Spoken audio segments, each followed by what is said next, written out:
নমস্কাৰ সকলোকে মোৰ চেনেলৰ এটা নতুন মিনি ব্লগলৈ স্বাগতম জনাইছোঁ আৰু বহু অপেক্ষাৰ অন্তত আজি জুবিন দাৰ ৰৈ ৰৈ বিনালে চিনেমাখন চোৱাৰ সৌভাগ্য হ'ল আৰু আমি বহুত দিনৰ পৰাই ভাবি আছিলোঁ চিনেমাখন চাম কিন্তু আমাৰ যিটো নগাঁৱত মানে যিকেইটা হল আছে গোটেইকেইটাতে মানে টিকেট বুক হৈ আছিলে আৰু আমি চাবই পৰা নাছিলোঁ আৰু আজি যেন তেন টিকেট মিলাব পাৰিলোঁ আৰু আমি টিকেট কটাও দিন হ'ল বাৰু আমি টিকেট কাটিয়ে থৈছিলোঁ আৰু আমি স্কুলৰ ষ্টাফ মিলি পেলাই আজি চিনেমাখন চাবলৈ আহিলোঁ আৰু চিনেমাখন চাই থকাৰ সময়খিনিত তেনেকৈ একো ভিডিঅ' মানে কৰিব নোৱাৰিলোঁ মানে কৰিবও নালাগে আচলতে ভিডিঅ' আৰু এনেকৈ চিনেমাখন শেষ হোৱা সময়তহে অকণমান মই ভিডিঅ' কৰি থৈছিলোঁ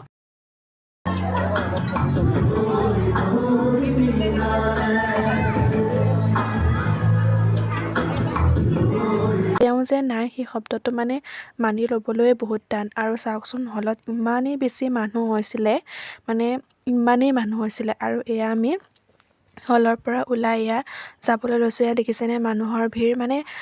সকলোৱে আহিছে মানে সকলোৱে চিনেমাখনৰ কাৰণে আহিছে আৰু এতিয়া আধা মানুহ আকৌ ৰৈয়ে আছে পিছৰ শ্ব'ত চাবলৈ তো আজি মিনি ব্লগটো ইমান